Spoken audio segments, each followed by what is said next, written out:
I remember the exact moment I realized I was keeping the emails. It was 2:47 a.m. on a Tuesday, and I was sitting in my kitchen with my laptop open, reading through a thread of messages between myself and my boss, Marcus, about the Henderson account. My coffee was cold. My hands were shaking, but not from anger, from something deeper that I didn't have a name for yet. That was 3 months ago. Now, sitting in this coffee shop with my phone in my pocket containing 7 months of digital evidence, I still don't know if what I did was right, or if it was the beginning of something that would unravel me completely. Let me start from the beginning, though, from when I still believed people were inherently good. I've always been the kind of person who works hard and doesn't ask for much. Maybe that's a flaw. My therapist thinks so, but I stopped seeing her when my insurance changed and the copies became too much. I'm a project manager at Whitmore Solutions, a mid-sized marketing firm in downtown Chicago. I've been there for 5 years, working my way up from an assistant coordinator to managing a team of 3. The salary isn't impressive, but it's stable. I have a 1-bedroom apartment in Lincoln Park that I can barely afford, a cat named Biscuit who judges me silently every morning, and a routine that felt until recently like a life. Marcus came to Whitmore 3 years ago as a VP. He was charming in that practiced way that good leaders are. He remembered people's names, asked about their weekends, laughed at jokes that weren't funny. He had graying temples and wore expensive suits that whispered money. Everyone wanted to work for him. Within months, he'd restructured the entire strategy department, and I found myself reporting directly to him instead of to Janet, my previous manager who was kind and forgettable. I should have been excited. Instead, I felt something tighten in my chest, though I didn't understand why. Marcus was generous with praise, at least initially. He'd stop by my desk and say things like, "Sandra, you're thinking bigger than everyone else on this team," or "I don't know what I'd do without you." It felt good. It felt like being seen. I stayed late when he stayed late. I started dressing differently, more polished. I began preparing strategic documents the night before meetings so they'd be waiting on his desk first thing. I was performing excellence, or maybe just performing for him. The line blurred. My apartment became a place I slept. My friends, the few I had maintained, stopped inviting me out because they knew I'd say no. I went to dinner with my parents once every 2 months and felt guilty for not wanting to be there. My mother had learned not to ask about my job because my answers were always the same. It's fine. Work is work. The Henderson account came in on a wet Tuesday in February. It was massive, a chain of luxury hotels looking to rebrand across 12 properties. The timeline was aggressive. 3 months for research, strategy development, creative direction, and a final presentation to the CEO. Marcus called me into his office and closed the door. That should have been the first sign. "I'm putting you on this," he said, not as a question. "You're the only one I trust with something this size." I remember nodding, feeling that familiar rush of validation. I didn't notice the way he didn't actually look at me when he said it. For the next 3 months, I lived inside the Henderson account. I conducted 17 stakeholder interviews. I analyzed their competitor landscape in 5 different markets. I created a 70-page strategic framework document that mapped out messaging pillars, audience segmentation, and a 3-phase rollout plan. I stayed in the office until 10 p.m. most nights.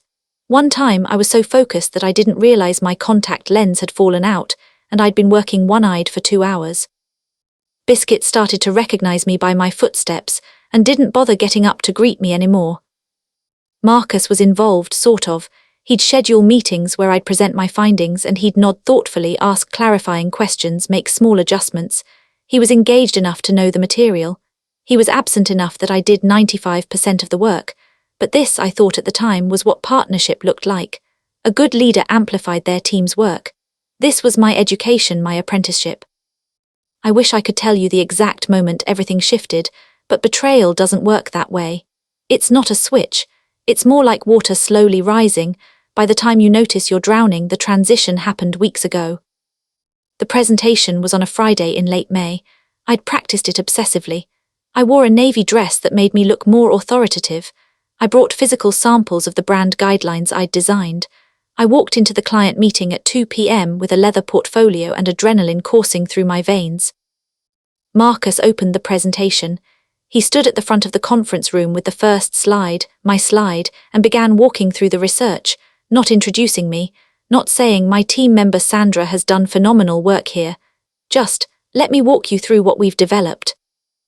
For the first 20 minutes he presented my work as his, the stakeholder insights, the competitive analysis, the strategic pillars, the creative direction I'd spent 70 hours developing.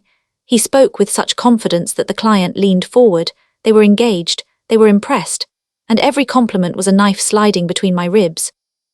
Then, about 40 minutes in, he stepped aside for the creative presentation, which his team had worked on based on my strategy.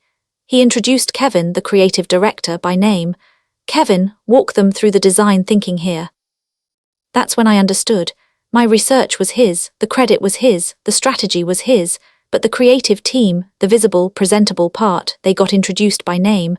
I was the invisible architecture, the scaffolding you tear down after the building is finished. I don't remember much after that, except the sound of the client saying yes and Marcus's hand briefly touching my shoulder as we left the room. "Great work today," he said quietly, like I was one of many people in the room. The client signed a $1.2 million contract. Here's where I need to tell you about Mr. Chen, because he matters, though I didn't know it yet. Mr. Chen worked in the building's management office on the ground floor. He was probably in his 70s, with white hair and a gentle face that suggested he'd seen a lot and decided kindness was cheaper than cynicism. I'd passed him 1,000 times without really seeing him. He was the kind of person most of us look through. I was leaving the building one evening in early June. This was maybe 2 weeks after the Henderson presentation, and I'd taken the stairs instead of the elevator because I felt like being somewhere quiet. My chest hurt in a way I couldn't explain to a doctor. Mr. Chen was restocking paper towel dispensers in the lobby hallway. I must have looked the way I felt because he stopped and said, "You okay, miss?"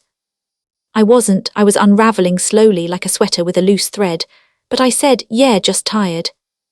He nodded like he understood everything from those 2 words. He reached into his cart and pulled out a small bag, it looked homemade, and pressed it into my hands. "My wife made these, moon cakes, you should eat something good." I tried to refuse, but he was already back to his work and refusing felt rude, so I took them. They were still warm. That small gesture, the fact that he'd made something, that his wife had made something, that they'd thought to share it, felt like the most generous thing anyone had done for me in months. I ate them in my apartment that night. Biscuit watched with the disdain of a cat for human sentimentality. They were delicious. More than that, they were kind. I didn't see Mr. Chen again until much later, but I remember that moment. I hold it like a stone. Things got worse in a way that was slow enough that I almost didn't notice it was happening. After Henderson, Marcus started assigning me bigger projects. It felt like promotion, but it wasn't, not in title or salary. It was just more work. He'd assign projects directly in Slack, late at night with casual urgency. "Sandra, can you take point on the Riverside pitch? I know it's last minute, but you're the best strategist we have." The flattery kept me compliant.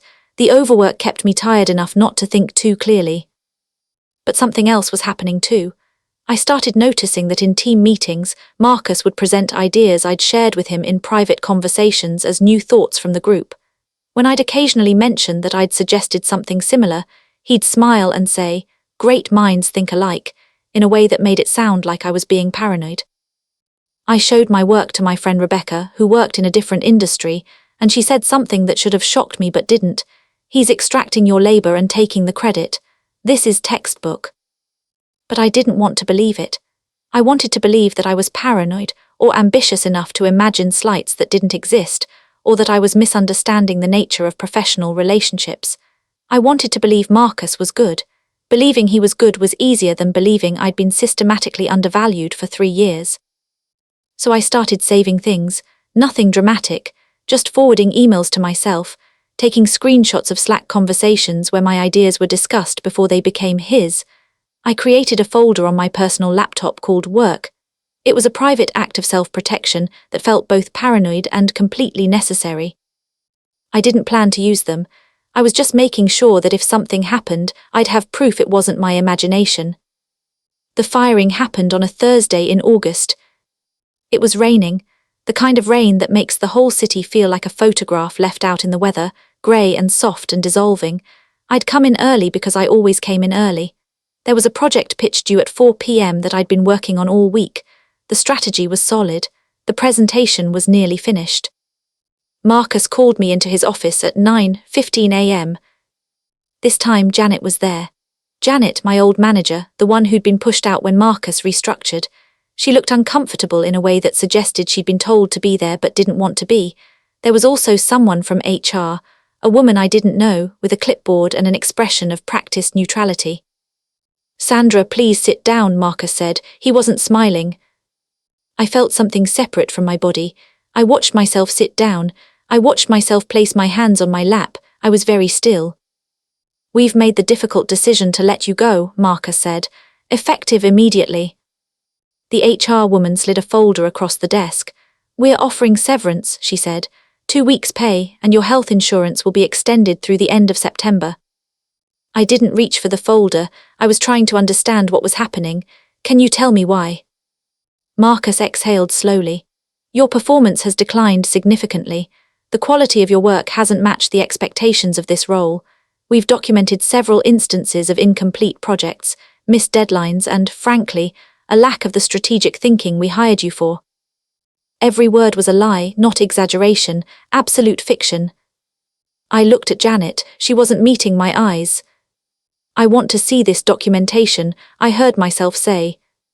"It's in the folder," the HR woman said gently. "Your final paycheck will be deposited by tomorrow. You'll need to turn in your laptop and badge before you leave today." What happened next isn't dramatic. I didn't cry, I didn't yell. I stood up, picked up the folder, and left the office. I walked to my desk where my coffee was still warm. I packed the few personal things I had, a photo of my parents, a plant that was somehow still alive despite my negligence. I didn't look at anyone. Marcus hadn't followed me.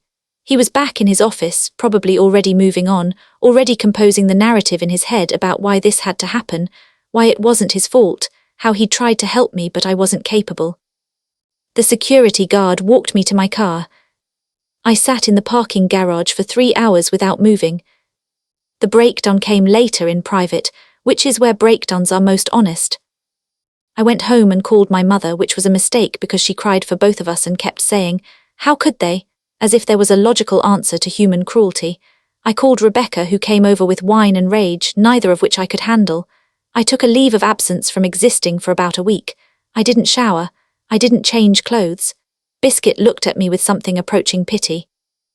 The thing about being betrayed by someone you trusted is that it doesn't just hurt in the moment. It seeps backward and forward in time. Every kind word became suspect. Every moment of validation felt like a stone thrown before the execution. I started rewriting my entire relationship with Marcus in my mind, seeing cruelty in moments I'd thought were kindness. I also started reading the emails. I went through the folder I'd created and read every single message. I organized them chronologically. I noted patterns. I discovered that Marcus had taken credit for specific work in at least 17 instances across the past 18 months. I found evidence of him sending my strategic documents to clients under his name. I found a chain of messages where he explicitly told his boss that he was leading the strategic vision for the firm's largest accounts, when really he was leading nothing. He was managing me, and managing me badly. I could have gone to HR, I could have filed a complaint, I had proof. But something inside me had cracked, and instead of healing it, I was picking at it, making it wider. I was building a case not for justice but for revenge. I was gathering weapons. This went on for 2 months. I didn't job search seriously. I didn't reach out to my network. I sat in my apartment and made spreadsheets. I made lists. I created a narrative where I was the wronged party and Marcus was the villain, and in this narrative I was entitled to make him suffer. I was right that I'd been wronged, but I was wrong about what I deserved. I ran into Mr. Chen at the grocery store in early November. I was buying the kind of food that requires no preparation: cereal, yogurt, frozen meals. He was there with his wife, a small woman with kind eyes that looked familiar, even though I'd never seen her before. "Miss Sandra," he said, recognizing me, "you look sad." I wasn't sure how to explain that I'd lost my job, that I felt like I'd lost myself, that I'd been living in a dark thought spiral for 2 months and wasn't sure how to get out. So I said, "I've had a rough time." Mrs. Chen, who introduced herself as Lynn, touched my arm. "Come have dinner with us," she said, not as an invitation you could refuse politely, as an insistence, as something kind but non-negotiable. I should have said no. I should have gone home to Biscuit and my conspiracy of emails, but I said yes. Their apartment was on the same block as mine, filled with the smell of cooking and the sound of Mandarin news playing quietly on a television in the corner. Lynn had prepared a spread of food, dumplings, stir-fried vegetables, rice, fish. It was the kind of meal that suggested she'd spent hours cooking. For a stranger, for someone she'd barely met. We sat at their kitchen table and they asked me questions, not prying questions, just interested ones. How long had I been in Chicago? Did I have family? Was I happy? When I answered the last question with silence, Lynn set down her chopsticks and looked at me directly. "You are carrying something heavy," she said. It wasn't a question. I told them about Marcus, about the work I'd done, about the stolen credit, about the firing that felt like an execution. I didn't tell them about the emails or the revenge I was planning. Somehow in front of these good people, that part felt too small to mention or too large or too true. Lynn listened without interrupting. When I finished, she said something I didn't expect. "A person who steals your work is suffering. He cannot be himself, so he takes the self of others. This is not your burden to fix." "But I have evidence," I said. "I could expose him. I could make sure he never does this to anyone else." She was quiet for a long moment. "Revenge is like drinking poison and expecting the other person to die. You understand?" I understood perfectly, and I hated it because it meant acknowledging what I'd been doing to myself for 2 months. "What do I do instead?" I asked quietly. "You live," Lynn said simply. "You live well. You become someone he could never be, not because you're better, but because you're whole." It took me another week to delete the folder. Not to forget what had happened, not to pretend it didn't matter, just to stop organizing my life around it. I deleted the emails, the screenshots, the spreadsheets. I didn't send them to anyone. I didn't use them. I just let them go. The night I deleted them, I cried. Real crying, not the quiet tears of self-pity I'd been doing for months, but the kind that clears something out of you. I cried for the person I'd been, the one who'd worked so hard and asked for so little. I cried for the time I'd wasted on Marcus's validation. I cried for the months I'd spent being angry instead of being alive. The turning point came quietly, without fanfare. I started applying for jobs at actual firms where people did real work. I reconnected with Rebecca. I had dinner with my parents and actually told them about my life instead of pretending everything was fine. I started seeing a new therapist, a different insurance plan, but I found a sliding scale. I went back to my yoga class that I'd abandoned. I volunteered at an animal shelter on weekends and held kittens and felt something like myself again. 3 months after I deleted the emails, I got a job offer from a small strategic consulting firm. It was a lateral move in title but a vertical move in everything else. Better money, a smaller team, a boss who actually valued collaboration. More importantly, it was a place that felt like a fresh start. My last day at the apartment in Lincoln Park was bittersweet. I was moving closer to the lake, to somewhere sunnier. Biscuit was already in her carrier, looking disgusted about the disruption. I was carrying the last box when I ran into Mr. Chen in the hallway. "Ah," he said, "you're leaving us." "New job," I said. "New place, new life, I guess." He smiled. "This is good. Lynn is very happy for you, we both are." "Thank you for that night," I said. "For listening, I struggled for the words, for being kind when I was not kind to myself." "This is what people do," he said. "This is what we must do." He gave me their contact information written in careful script. "You come visit. Lynn makes dumplings again." I promised I would, and I meant it. Here's the twist, the thing I didn't see coming. 8 months after I was fired, I got a message from someone at Whitmore, a new strategist that Marcus had hired. She was reaching out because she'd heard I had experience with the firm, and she wanted to know what it was really like to work there. I met her for coffee, and within 10 minutes she was telling me about how Marcus was taking credit for her work. She had actual examples, work she'd done that had been presented as his. She was asking if this was normal, if she was being paranoid. I recognized myself in her questions. I recognized the moment right before the breaking point. I told her everything, not to recruit her into my revenge, but to warn her. I told her that Marcus was a credit stealer and a manipulator, and that the best thing she could do was document everything and get out before she became as lost as I had. She looked relieved just hearing that someone else had experienced it, that I wasn't being dramatic, that she wasn't crazy, that what she was feeling was valid. That conversation changed something for me. It wasn't that I'd gotten revenge, It was that I'd given her a gift, the thing that would have saved me months of anguish. I'd given her clarity about the nature of her situation so she could make informed decisions. Not out of anger, but out of knowledge. I never found out if she left, but I hope she did.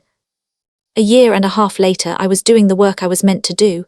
I'd been promoted at my new firm to lead the strategic practice. My boss actually told the CEO about my work, not in front of me but intentionally, deliberately. I heard about it from someone else, and the validation hit differently, not desperate and hungry, but grounded and real. I had dinner with my parents once a week. I was dating someone named James who was kind in the way that made me wonder what was wrong with him, because I'd been conditioned to expect cruelty from anyone who showed up with gentleness, but nothing was wrong with him. He was just a good person. I got a Christmas card from Mr. and Mrs. Chen with a photo of them at the seaside. On the back, Lynn had written, "We are proud of you, keep living well." I'm not going to tell you that I've forgiven Marcus. Forgiveness is complicated, and I'm still working on it, mostly in therapy where I'm learning that forgiving him has nothing to do with him and everything to do with me. I'm learning that holding on to anger is a way of staying connected to someone you're better off forgetting. The strangest part is that a few months ago, I heard through the grapevine that Marcus had left Whitmore. Apparently the new CEO was more hands-on and discovered that Marcus wasn't actually doing the work he was credited with, that his ideas weren't original, that his teams were exhausted and undercredited. He landed somewhere else at a smaller firm, probably starting the same cycle over again.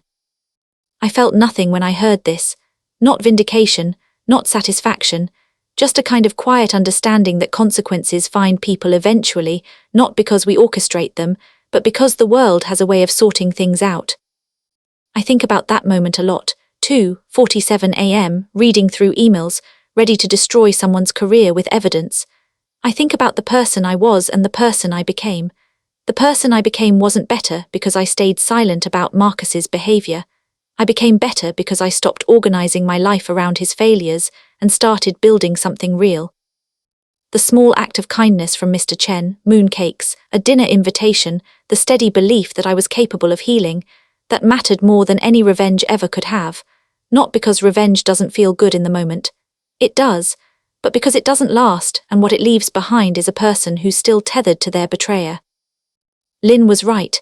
Living well is the answer, not performing for someone else's approval, not constructing elaborate fantasies of vindication, just living, actually living in a way that feels true to who you are. I'm still Sandra, still someone who works hard and doesn't ask for much, but I'm learning that hard work should benefit me, not someone waiting to weaponize it. I'm learning that asking for what I deserve isn't selfishness, it's survival. The Henderson account was never really mine to claim. The work was real, but the credit belonged to the work itself, not to me and not to Marcus.